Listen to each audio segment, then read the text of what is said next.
First You Think is a not-for-profit ministry of the First Unitarian Church of Des Moines. Support us at ucdsm.org today.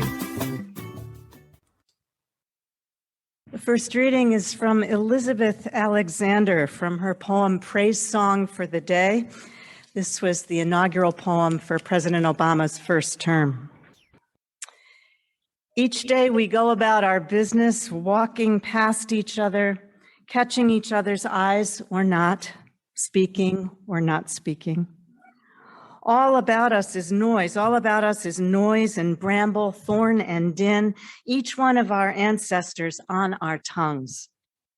Someone is stitching up a hem, darning a hole in a uniform, patching a tire, repairing the things in need of repair. Someone's trying to make music somewhere with a pair of wooden spoons on an oil drum with cello, boombox, harmonica, voice. A woman and her son wait for the bus. A farmer considers the changing sky. A teacher says, "Take out your pencils, begin." We encounter each other in words spiny or smooth, whispered or declaimed, words to consider, reconsider. We cross dirt roads and highways that mark the will of someone and then others who said, "I need to see what's on the other side. I know there's something better down the road. We need to find the place where we are safe." We walk into that which we cannot yet see. Say it plain.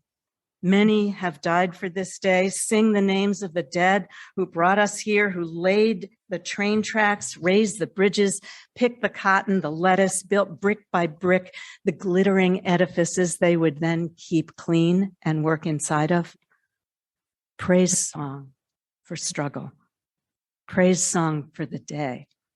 Praise song for every hand-lettered sign, the figuring it out at kitchen tables. Some live by love thy neighbor as thyself, others by first do no harm or take no more than you need. What if the mightiest word is love? Love beyond marital, filial, national, love that casts a widening pool of light, love with no need to preempt grievance. In today's sharp sparkle, this clear air, anything can be made, any sentence begun, on the brink, on the brim, on the cusp. Praise song for walking forward in that light.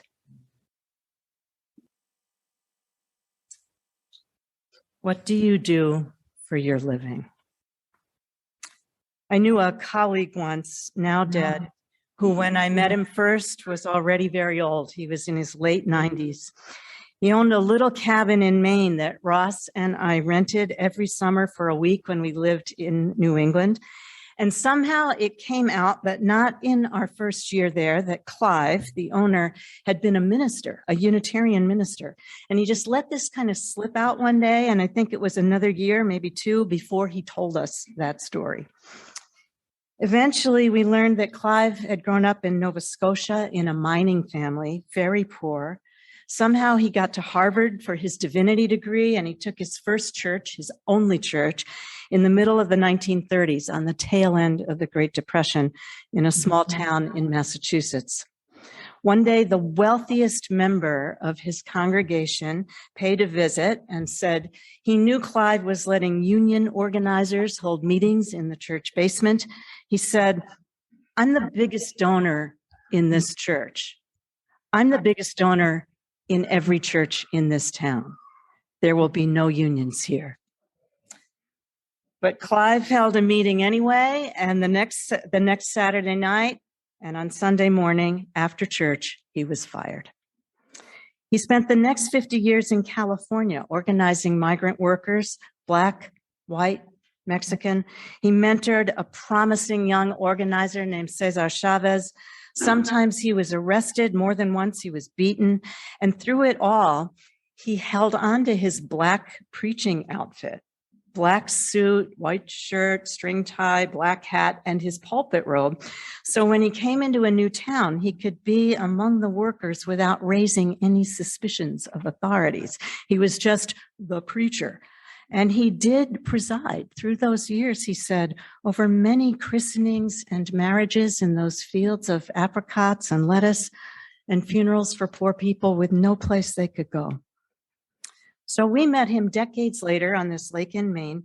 And when we asked one time what line of work he'd been in, the first thing he said was, I was a Unitarian minister, even though he'd served one church for less than 1 year. So I was in my first congregation then, all chipper and rosy-cheeked and new. And I said, I am too. I'm a minister too, Unitarian Universalist, just like you. And Clive just didn't even look at me. It's like, he just looked straight out over the water and said, uh-huh, which did not feel like this warm collegial affirmation. And then after a while, as if he hadn't heard me or hadn't understood, or in his great old age had somehow forgotten what I had just said, he turned and said, so what kind of work do you do?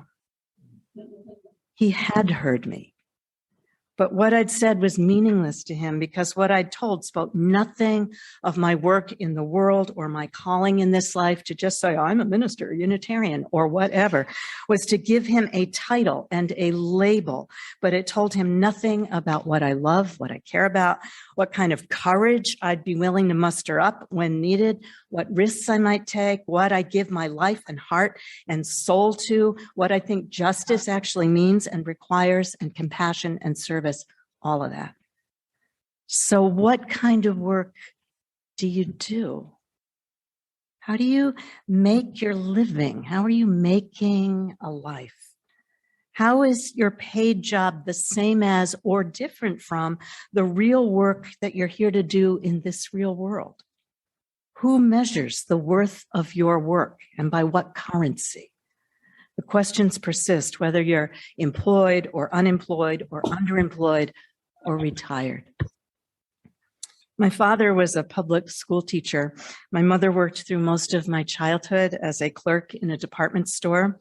At mid-century, in midlife, they were solidly middle class, but it was not always so. Before he was a teacher, my father had been a door-to-door insurance salesman. And before that, he went to college on the GI Bill. And before that, before the war, he'd grown up like Clive in the Depression in a kind of deadly, soul-sucking poverty that he never talked about. As a teacher, he was always active in the teachers union. And I remember they were on strike at least twice when I was growing up. And one of those times in the 1970s did not involve a local contract issue. The teachers in New York State walked out in solidarity with the United Farm Workers in California. And looking back, I think he felt a sense of solidarity with the despair of his childhood and this lifelong kinship with the economic underdog. So when I was 15, I had my first job, my first vocation, working as a cashier in the A&P supermarket, where I was proud to join the union. In fact, I had to join. It was a closed shop. But I was proud to do it and to carry my little card of the Amalgamated Butchers and Meat Cutters of America, which bound me by my dues and by my pledge, not actually to the real butchers in the back room with their bloody aprons and their cigars dripping ashes in the meat, but it bound me, more importantly, to the long history of the labor movement, which is a proud American history, from the origins of May Day in Chicago to the origins of Occupy Wall Street to right now where we are. This is the history of the people who brought us the weekend and an end to child labor and the dignified beauty of the 8-hour day. Sometimes on long road trips or in waiting rooms, I play this little game. I like to try to list all the surnames I can think of that have old jobs buried inside them. And these are mostly English names, but I have a feeling it works in other languages too. So think of all the people you know whose ancestors or in-laws about whom you know just a little something just by knowing their names. Mr. Baker, Ms. Brewer, John Taylor, Jane Carpenter, Bowman, Archer, Hunter, Tanner, Collier, Carter, Cartwright, Cooper, Sawyer, Thatcher, Joyner, Plummer, Farrier, Carrier, Falconer, Fisher, Fowler, Gardner, Draper, Potter, Porter, Shepherd, Scribner, Marshall, Miller, Parson, Smith. These are common names. They're not noble titles. They're not labels. Only a few people in this world are named Prince or King. These names are records of community relationship. They're an etymological archaeology of the value and legacy of manual labor. They are evidence of an ancient economic interdependence. We live within the cunning of the global market economy now, upon which we all depend and in which we are inextricably complicit. And we live within the wisdom of the Commonwealth, which teaches a deeper interdependence. What kind of work do you do? What work are we all doing to expose and rebuild all the fragile bonds of right relation? We're called to the work of love and struggle. The reading I've selected this morning is the poem Vocation by William Safford. This dream the world is having about itself includes a trace on the plains of the Oregon Trail, a groove in the grass my father showed us all one day while meadowlarks were trying to tell something better about to happen. I dreamed the trace to the mountains, over the hills, and there a girl who belonged wherever she was. But then my mother called us back to the car. She was afraid. She always blamed the place, the time, anything my father planned. Now both of my parents, the long line through the plain, the meadowlarks, the sky, the world's whole dream remain. And I hear him say while I stand between the two, helpless, both of them part of me, your job is to find what the world is trying to be. What is the work of your heart? When I was looking for a reading for today's theme, something new to me as I'm new to the celebrant team and haven't led a service before, my English major brain went straight to poetry. I searched poems about vocation and found this lovely poem, which we will now do an entire literary analysis on. I'm kidding. But the last line struck me. Your job is to find what the world is trying to be. What is the world trying to be? That's a pretty big question for a holiday weekend, so I won't make you answer it. Maybe we'll circle back at the end. However, I will tell you about my job. My day job is as a sexual health educator. So yes, I talk to teens about STDs, pregnancy, healthy relationships, and consent all day. It's a delight. I'm also a trained death educator and death doula, which is kind of like a birth doula, just in the opposite direction. You could say I don't shy away from topics our society has deemed taboo. And these roles certainly feed my soul, but the true work of my heart is as an adoptee doula. That's an idea you probably haven't heard of, and that's okay. I hadn't either. I was placed in a closed adoption at a month old. When I was a senior in college and struggling to find my place in all of this, I became curious about my family of origin. I began gathering information with a little help from my parents and the adoption agency. That work was easy enough, just data. But the emotional and mental work, I faced that mostly on my own.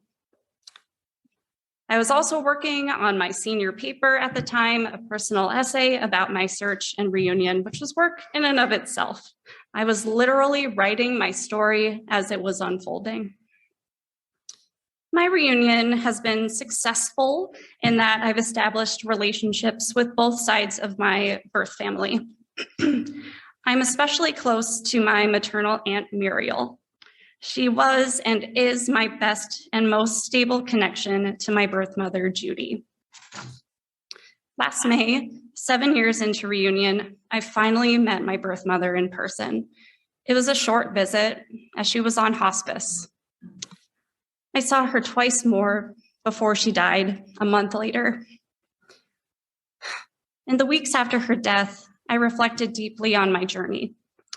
I kept wishing I'd had someone with me through all the twists and turns, the elation and heartache, someone who really got it. So I decided to be that for other adult adoptees. Over the last year, I've walked alongside a handful of adoptees as they navigate the search and reunion process. I've worked with folks from Iowa, New York, Tennessee, and even Northern Ireland. The search and reunion process sometimes looks like data gathering, which actually can really be a challenge for adoptees. Up until last year, people adopted in Iowa were unable to access vital information like medical and social history and their original birth certificates. Other times, it looks like mediating tough conversations with adoptive family members and or birth families. Most of the time, though, it's spent telling stories and exploring the thoughts and emotions that surface. I have been so very honored to hold their stories in my heart and share their journeys as they unravel and unfold. So what is the job of the world? I believe the world is trying to lead us into connection with one another. That's what we're all longing for, right? To know and be known. The work of my heart is just one thread in the web that connects us all. What's yours? Hello, I'm Louise Alcorn. My pronouns are she, her, hers. Richard Nelson Bowles, the author of What Color is Your Parachute? That's the best-selling How Do I Transition from One Profession to Another book. That's had many, many editions. He wrote, always define what you want to do with your life and what you have to offer to the world in terms of your favorite talents, gifts, or skills, not in terms of a job title. So how do you figure out what those talents are? Although we are not a denomination that generally goes in for confession, I nonetheless have a confession to make. I have long since been convinced that I have tattooed across my forehead in invisible ink that only the lost can see the words, "Ask me, I like to help." Yeah, right. How do I know this is true? Because I will go to the grocery store with no makeup on and sweatpants and a paint-stained t-shirt and will still be asked by other customers where they can find the tahini sauce or the fish sticks. And of course, I will show them. Because I will be walking down the street in a foreign town running a terrible fever and really only concerned with getting back to my hotel, and will nonetheless be stopped by lost Americans asking me in broken German how to get to the torture museum. Yes, this really happened. And yes, I knew where to tell them to go. Ask me, I like to help. So somewhat inevitably, I became a public reference librarian. A few years ago, I was talking to one of my regular patrons and mentioned that we were having a debate about whether to wear name tags to identify ourselves as staff when we're away from a service desk. He said, but Louise, you don't need a name tag. You have helpfulness written all over you. I'm pretty sure this was a compliment. But it did get me thinking, at first, very literally, hence my theory about the invisible ink. Ask me, I like to help. It also made me think about the different ways that our personal traits are written upon us. Selfishness, anger, kindness. I believe these are parts of our being that manifest through our physical selves. So why not helpfulness? In library school, we're taught to have an open face when approaching patrons, to make ourselves accessible. My first week, a professor, with some humor, informed me that this was not something I actually needed to learn. Somewhere along the way, I'd already learned it. I thought about the grocery store and I realized they were right. But had I learned it, or rather, was it simply a part of my genetic makeup? Was this why it was, quote, written all over me? Was it actually written into my genetic code? Was I actually born with a compulsion to provide service to the public, to be helpful, to give directions to random strangers? Yes, I do this all the time. We could debate whether this is a personality trait, a neuroses, or a genetically predisposed addiction. But let's take it as read that the compulsion exists. I started to call this trait the public service gene. I even did a church service on this many years ago. Some of you may have seen it. Like Elliot, who found a way to use their own experience to guide others, I consider myself unbelievably lucky that my daily work matches up with what is clearly my inner makeup. I basically give directions all day. Let's take a moment to revisit what Bowles wrote. Always define what you want to do with your life and what you have to offer to the world in terms of your favorite talents, gifts, or skills, not in terms of a job title. In other words, find the right work for your genes. Find what you are called to do. What are you called to do? Or just read what's on your forehead and go with that. These words are from Frederick Buechner, novelist and minister. Your vocation is where your greatest joy and the world's greatest need intersect. Our lives, he says, flow into each other as wave flows into wave. And unless there's peace and joy and freedom for you, there can be no real peace or joy or freedom for me. Unless we live for each other and in and through each other, we don't really live very well. There really can be no life, no good life, unless there is, in just this sense, real love. Since 1886, the 1st of May has been celebrated all over the world as the International Workers' Holiday. It began in Chicago. It was taken up in Europe and beyond. It's still celebrated in almost every country on the planet except this one in May. In 1958, with concern about communist infiltration, Congress renamed the 1st of May Loyalty Day and moved America's Labor Day to the fall, to September, to right where we are now. The poem Bread and Roses was written when Labor Day was still in May for us in 1912 by Paul Oppenheim, a native of St. Paul, to honor women workers, many of them children, in the textile mills of Lawrence, Massachusetts. This is a song for the work you do, all of you, all of us, for work you've done, and for all the good, hard labor of those who came before us, that every single person could have bread and roses too.